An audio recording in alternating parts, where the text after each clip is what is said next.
first of all, just before we get into meeting the team, I am going to hopefully start a little poll just to find out who we've got in the room tonight. So I'm asking, have you ever been involved in the delivery of a cycling event?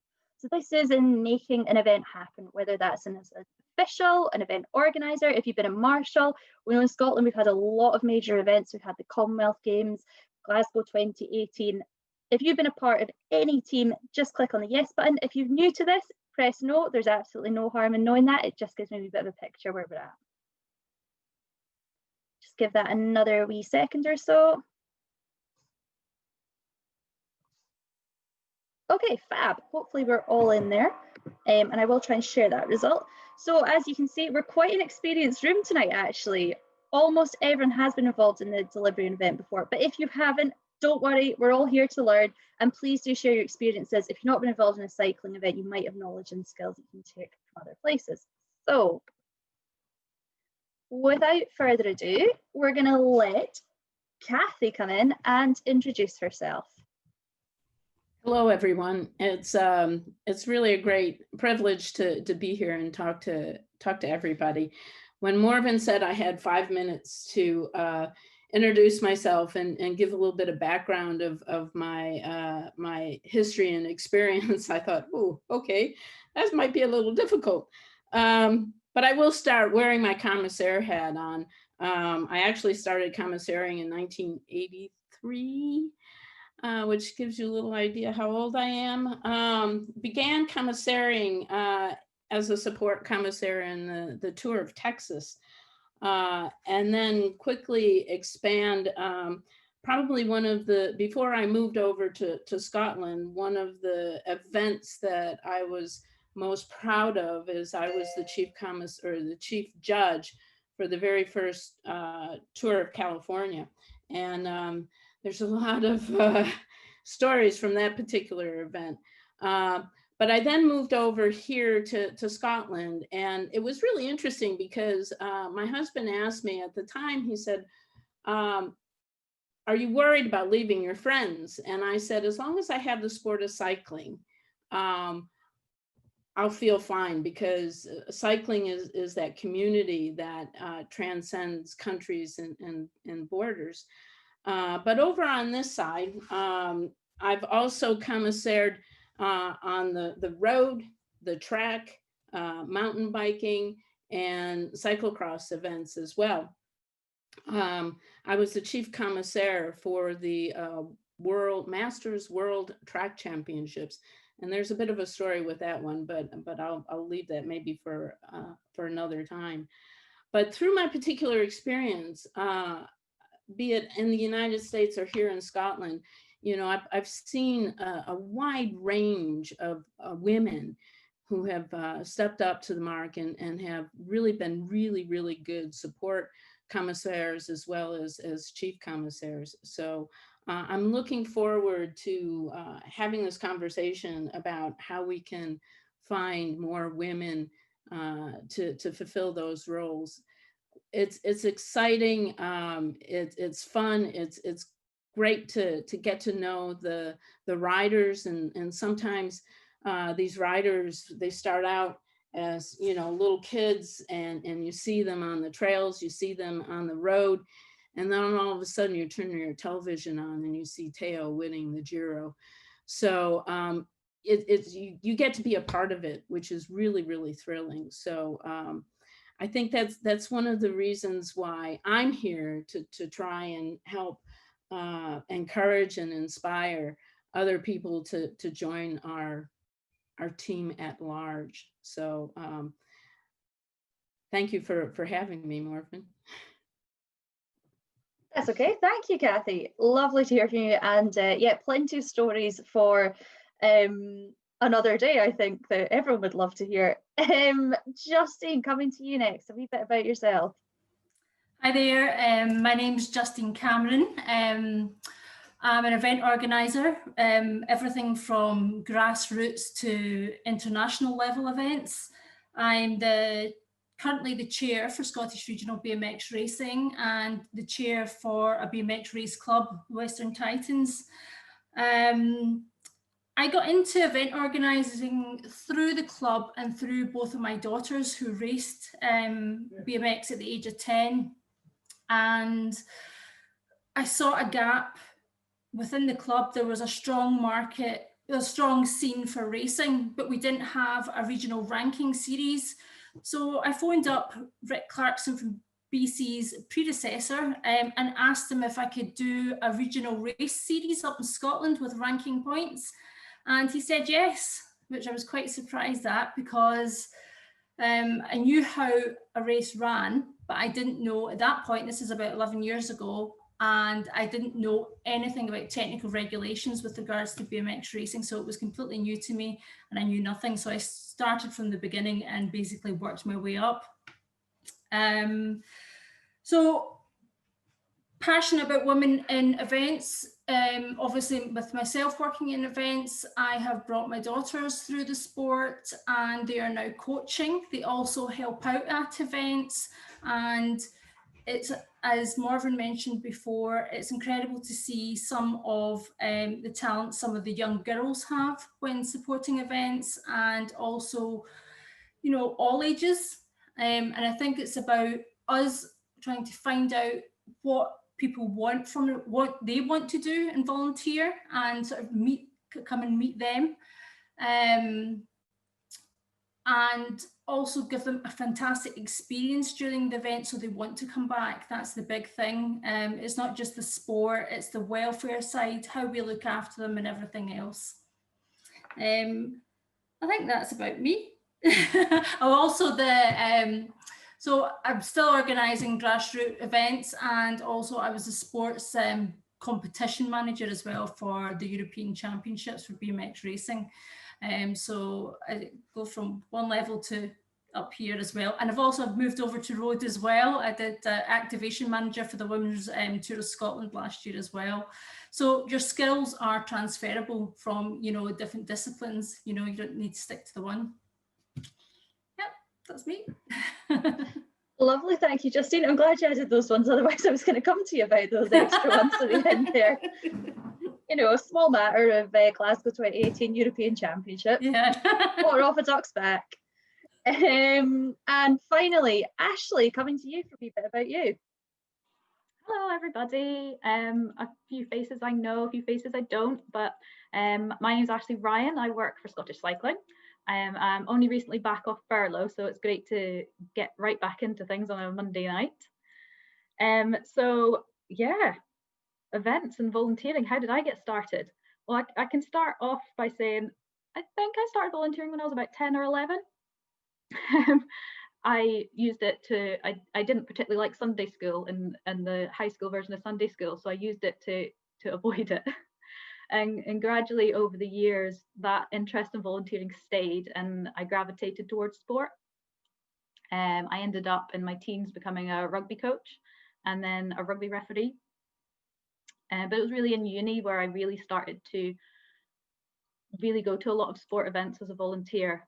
It became a bit of a hobby, every other weekend or at least once a month going to a different sport or a different just a different area to learn a bit more. So I enjoyed going to local events and higher up events and some international events. So I really went just to learn new things and meet new people. So some of the things I've done, I've been a marshal at triathlon events. I've been a statistics support person at Rugby Sevens. What else have I done? I was at Paralympic, a qualifier for the Paralympics swimming event, and I was in charge of the flags for the ceremonies, which was a lot of fun, making sure they weren't upside down or incorrect, that sort of thing. I looked after the mascots one year at an international event. That was a bit different, having cheerleaders hidden inside a mascot so they could do funny routines at halftime and things like that. So yeah, I really enjoy the diversity you can get about at events and the community there that you meet.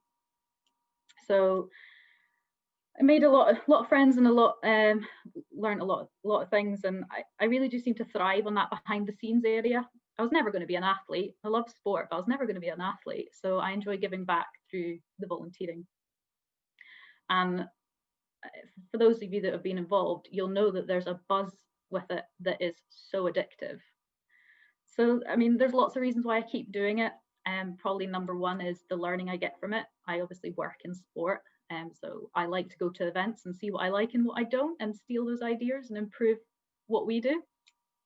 And the second biggest thing is probably that community and those people that you meet, and the friends that you have for life. Some of those events I spoke about, I'd go back to year on year, and it wasn't necessarily because I liked sport, but it was because of those people, and they made the weekend or the day so much fun that it didn't really feel like giving up your time for something.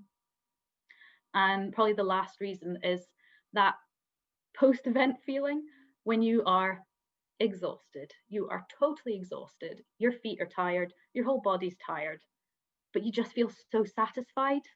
You just come out of an event and you're like, we put that on. Look at all those happy people, or mostly happy people, going off home.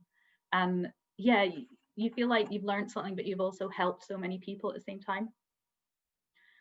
So the reason why I'm quite passionate about getting women involved, variety of reasons, but probably the biggest one is I really do think we need more positive role models in general, and more really visible ones. I'd love it when you see a race or a spectator come up and they see an official that's a woman or an organizer or a marshal, and they can just look at them and go, oh yeah, they're doing it, I can do that too. It shouldn't be an odd thing, and it shouldn't be seen as a barrier being a woman. So it just should be normalized. So that's me. Was that my 4 minutes, Morven? I was timing you, Ashley. Very well done. Thank you. So it's good to know that our 4 experts can follow the instructions and stick to their allotted introduction time, but that's not the most important thing. So it's great to hear from those three, and I'm sure that you all will have been surprised, some of you that maybe haven't met these three before, about the vast range of roles which are sort of involved in cycling events and events in general. We don't tend to have many mascot costumes in cycling events, but if that is what interests you, just speak to Ashley. Sounds like she knows everything there is to know about that field. So it's lovely to hear from them, but I think what we need to do now is hear from you all. What we're going to do is we're going to move into some discussion rooms, and we're going to have a little bit of a conversation. I'm going to float between some rooms. When you see me appear, please don't all go quiet. That's happened to me before on some webinars when the host comes in. Please just keep talking. Pretend I'm not there for the next 15 minutes or so. What we're going to do is I'm going to split you into 3 randomly assigned breakout rooms, and each of those is going to be led by Kathy, Justine and Ashley, and I'm going to give you each a topic to discuss. So when we get into our rooms, Kathy's room, you are going to be talking about recruitment, and the recruitment specifically of more females involved in making events happen. Oh, you're all going to have to take notes of these. Anyway, Kathy will give you a quick recap when you get into the room, so don't worry too much about taking too many notes. I'm going to give you all a quick oversight because we're all going to discuss it together later. This is seamless. You can tell I have rehearsed this down to a T.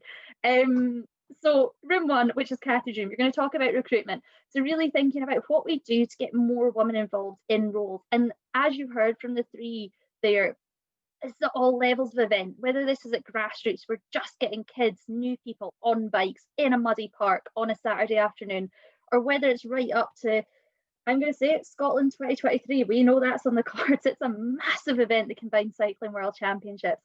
So all levels of event, all different roles, as I touched on at the start, from the officials' roles to sign on to marshalling. Think about what we need to do to get more women involved. Kathy's got a lot more she'll touch on in that room, and she'll remind you if you appear in her room. Room 2, which is going to be Justine's room. You guys are going to be looking at retention. So once we've got women into these roles, how do we keep them engaged? How do we keep them excited and passionate about returning to cycling events week on week, month on month, year on year? You might all say that's having a mascot, so that someone gets to be responsible for leading the mascot around to do the grand televised finishes. I don't know. Tell us about that. And the final room, which is going to be Ashley's room, is going to be looking at rewarding. So how do we make women that are involved in the delivery of cycling events feel rewarded? How do we make it impactful? Make people feel, like Ashley said, that they go home with that warm, fuzzy feeling at the end of the day. Maybe it's just watching the cycling. Maybe you guys are going to have good examples. So what I'm going to do is I'm going to set you off into these rooms. Please share it from your own experiences. It doesn't need to be from cycling events. So you might have all volunteered on various other things. It might be things from the world of work. It might be things that you've seen on the telly. Please do get involved in the discussion. Like I say, I'm not going to record the breakout rooms, so it's a safe space to talk about stuff and ask questions. There is no such thing as silly questions. We're going to be in the rooms for about 15 minutes or so, and then we'll come back and we'll discuss everything all together. So let me just pause the recording.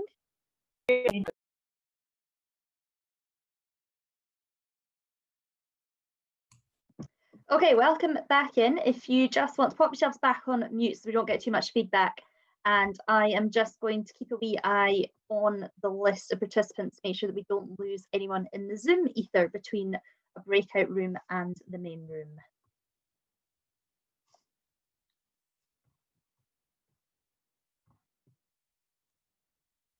It looks like there's still a party happening in breakout room 1, to be fair. If they don't return, we won't be offended, any of us here. Morgan, how is that our breakout room? Yeah, there's a couple of people still in there, Kathy, so how do I make them come back? They'll be back in a second. Oh, all right. Automatic system. They've made it here. All right. 1, 2, 3, 4, 5, 6, 7, 8, 9, 10, 11, 12, 13, 14, 15. Does anyone know if we've left someone behind? Oh, okay. We're all back. It's fine. It was Justine. We'd left her in the Zoom ether. She's back. Fabulous. Okay, we're all back from our rooms. So good. I'm glad you found your way back on the long journey from your breakout rooms along into the main room again. So well done, everyone. I hope that was useful to be able to take yourselves off mute and have a wee bit of a conversation with each other. I certainly enjoyed dipping in and out of the different rooms and sort of hearing the conversation that was going on. High levels of hilarity in some rooms. So that was definitely entertaining to be a part of. What we're going to do now is just jump around the rooms just so that everyone can get to hear a little bit of the flavour of what was happening in each of the rooms, and sort of see whether it reflects your own experiences, but also what was discussed in the room that you were in. So what I'm going to do is, first of all, I'm going to go to Kathy. Kathy, how was room 1 and the recruitment of women? What were the thoughts? Well, first of all, we could use another half hour for our particular discussion, and I'm sure everybody else in the other rooms feel the same way. We just got started. One of the things that I was looking at to try to get an idea of where we recruit was, where did the women who were in our room, where did they come from? We had a previous racer, someone who's also a cycling photographer, a volunteer coach from and also involved in the Special Olympics. Another person came via the family and really wanted to get away from the kids. And so I'm going to do this. This is me time, which I think is really important. And there was a discussion about wine being involved somewhere in there. But Kate, and I'm sorry we really didn't get to the other people who are in the room, but Kate, can you unmute yourself and sort of give a flavor about some of the things that you were talking about, specifically about we don't know each other, and really maybe have better communication, very similar along the breeze line. Kate, are you there? I'm here. Okay. You might have to swipe if you're on an iPad, because you can't see everybody. Swipe. It's not like Tinder, by the way, for any of you that are online by dating. But anyway, sorry, you're all laughing. I can see you, Morven. Yes, you've been there. I have not. I have friends. But anyway, sorry, we digress. I was saying that I live in the Borders. I live in Lauder, and I've been involved through cycling from a variety of things, but mainly through my kids. And this is how I know you, Morven, through SXCs, because you've always been there doing the registration, doing the common pair. And my kids used to race. They were part of Kick at an early age. And then through that, I've got to know people from PCC for the dirt crits. And then through, unfortunately, a police officer I know dying, I got involved in Tour de Lauder, which is a road cycling event, and started road riding and got a gravel bike and and stuff like that. So very much, I think, through my kids is how I started, and the fact that, well, if they're going to be racing, I might as well get involved. But I suppose my point is about recruitment is you only get involved through actually meeting people and speaking to people and being at events. I think that's the way more people get involved. So maybe Scottish Cycling should have a list of people that want to do that, because I mean, as a secretary, if you send me emails, and I get hundreds of emails, not just from organising and rewriting all the policies, you know, from Scottish Cycling, and it's like, well, who's my development officer? I've got land development going on, all sorts of things. But if Scottish Cycling have a pool of women, similar to, and Mel will know this, from the Breeze Cycling, that want to do it, you know, and they've got a fabulous, like, you've got your Breeze Cycling Facebook page, you've got little WhatsApp chats for each area. And Mel and Diana, I think, are in the Scottish Borders ones and the Edinburgh ones. So I know if I've got a question, I can just put something on that WhatsApp chat. But particularly there's like a UK Breeze Cycling Facebook page, closed group, and there is a Scottish one, Mel, as well, isn't there? Yeah. So I think that personally for me, despite the fact my Breeze Club for Women isn't quite up and running yet, but I think it's very much about knowing who to go, and for you guys to sort of say, look, there's women out there we could call upon. Maybe as Scottish Cycling take a bit of responsibility, just to, it's that fine line between, yes, we should step up and say we're willing to do it, but knowing where to go, and you guys actually saying, look, we want more of you involved. Well, that's fine. You know, put something on your Facebook page, send us an email, but no, communicate, speak to people. That's, I think it's all about speaking to people personally. I think communication is really one of the keys there. And there's two types of communication, really. It's communication of we want women to participate as commissaires or event organizers or whatever, but also telling the stories of the women who are out there doing very successful things, because that provides that bit of inspiration and a bit of mentorship too, I dare say, that you have somebody that you know that you can send an email to, or WhatsApp group thing that you can ask those questions, maybe one-on-one, as opposed to talking to the quote unquote, excuse me, big ivory tower. And in a way, I'm almost speaking of myself, but to that big ivory tower sometimes can be a bit intimidating. But if you have people who have been there, done that, the same thing, I think that would be really useful thing. That's Does that help, fantastic. Martin? Yeah, thank you so much, Kathy and Kate, for sharing those stories about, well, what was discussed from your mum, but also from your personal experiences. I think massively valuable, and really good point actually, Kate, about that network of women. I've got 16 of you sat in front of me here inside this one room, and that's just from one session alone. So the numbers out there, they're going to be much bigger than this. So yeah, definitely something for us to put our brains together. I'm glad that Ashley's on this call as well. So this will be our next few weeks of putting our heads together about how we actually sort of activate some of the conversations that we have inside this room tonight. Justine, room 2, what was the chatter with you guys? Again, room 2, varied backgrounds from rider to commissaires, and some of you didn't even realize that you were delivering an event, you know, with the small roles that you were doing, you know, or you think that they're small roles where they're absolutely essential, because as we all know, events don't happen without volunteers.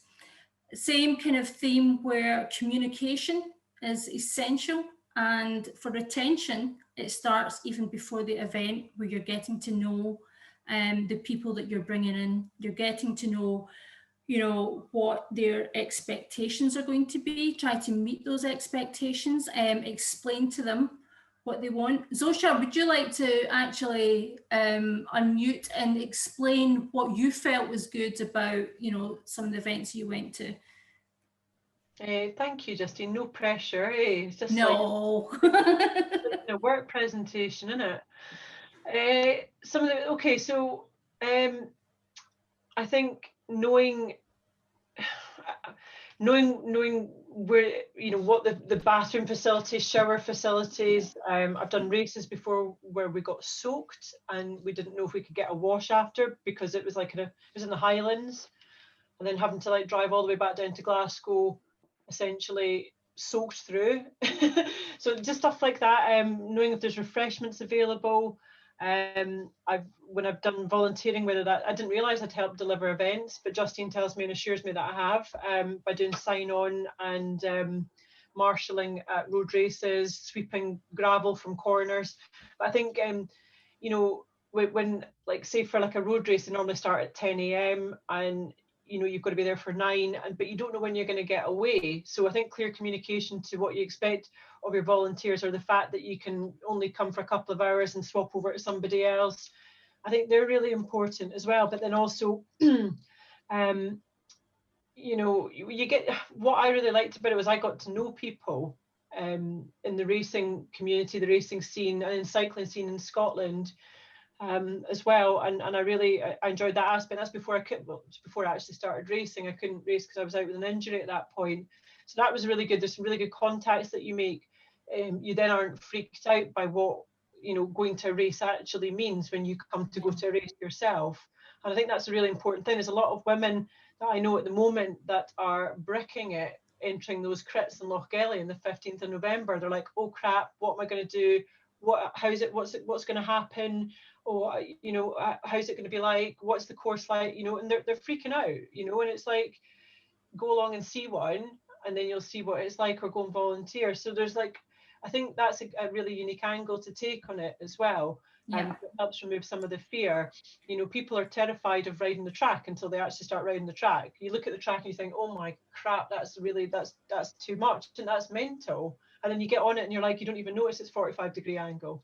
So it's about removing that fear, I think, as well. And it's about, you know, no such thing as a stupid question.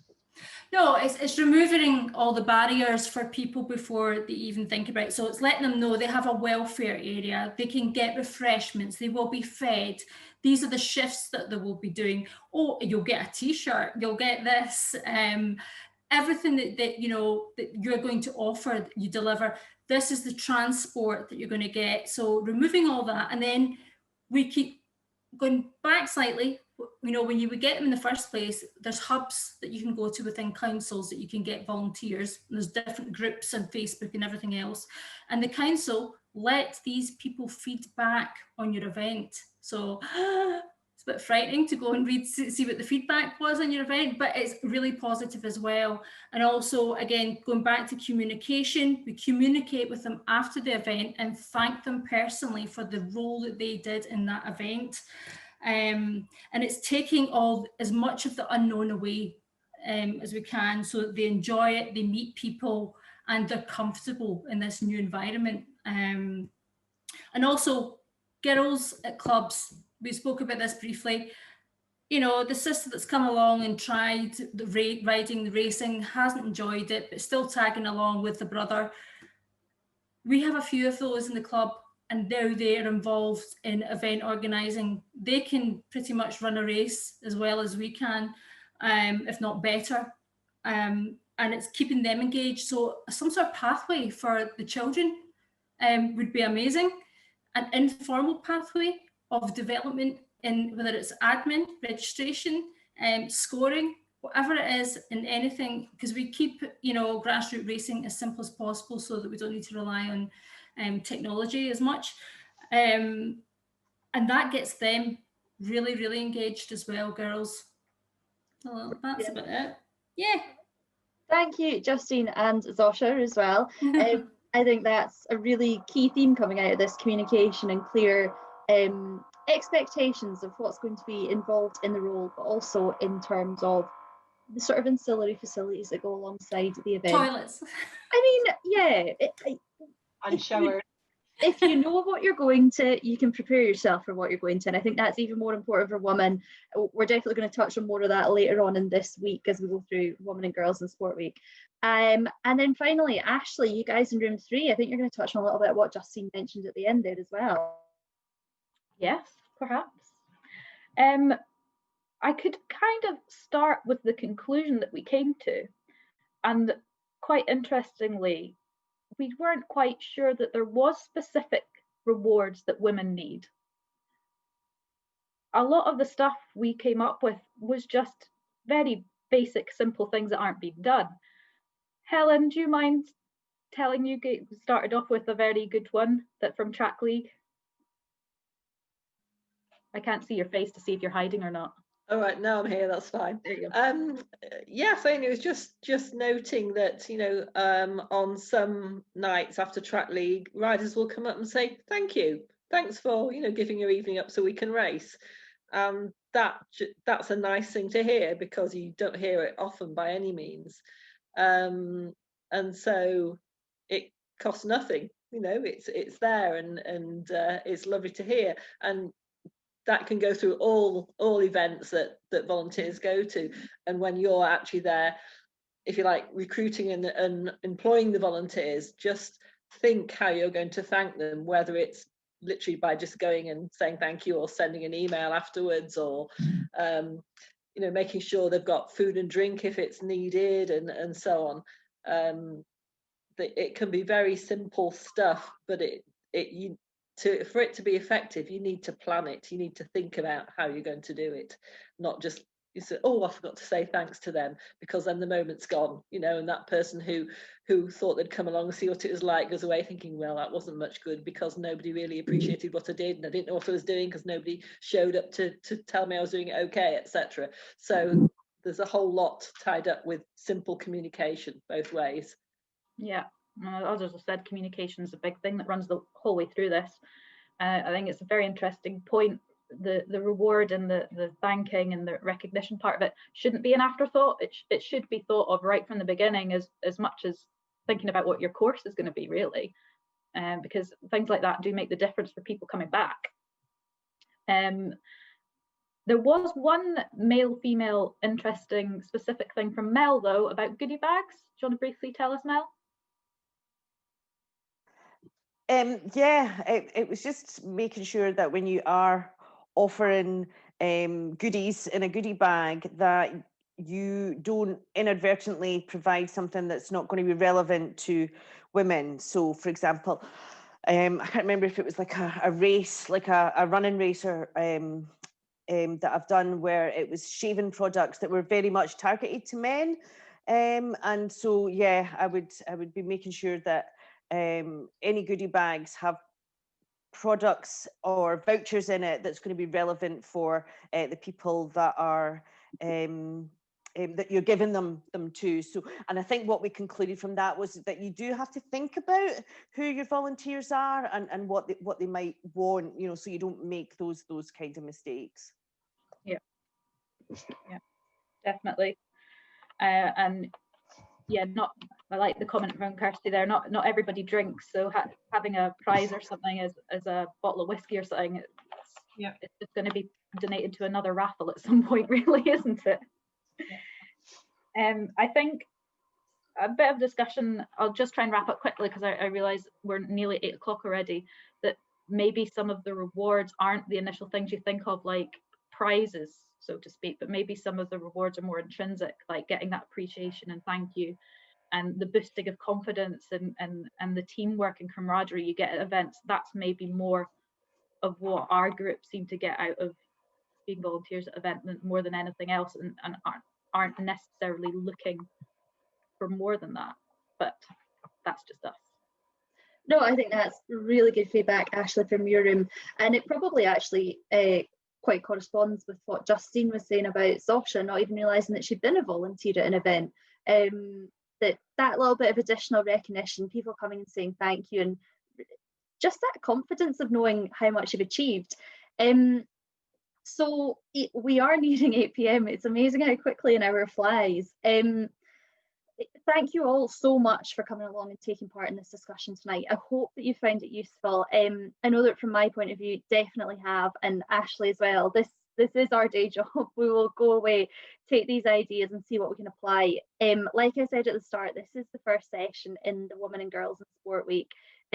We've got another webinar session on Wednesday, which is SC Talks, which is looking at overall women's participation. So if you haven't yet registered, that's one to take note of. And on Friday evening, we've got a session called Cycling in Periods, Let's Talk About It.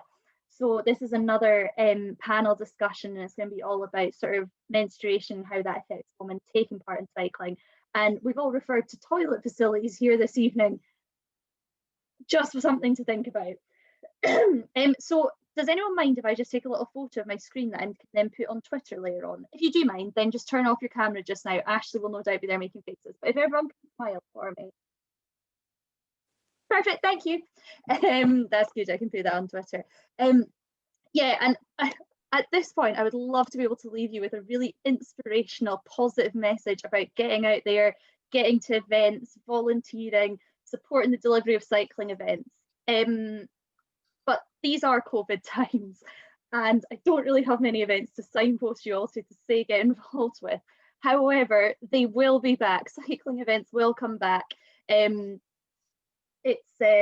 is something, Kirsty, no, not specifically, but it's definitely Mel is coordinating this entire week, who's on the call tonight, and it is something that's been mentioned sort of multiple times. So menopause, it won't be specifically covered, it might be inferred here and there. The session won't be targeted on specifically, but it's not the first time it's been raised. So I think Mel, we're going to be definitely have that on our radar. Yeah, so that was a side note. And yeah, basically what to do is stay in touch with us. You should all have the events at Scottish Cycling email address that I emailed from this afternoon with a reminder.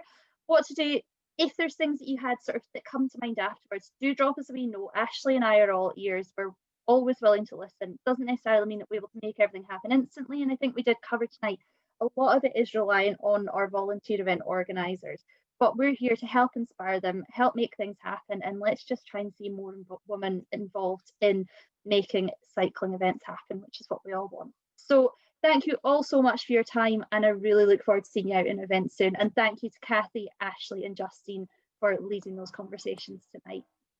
Thank you, everyone.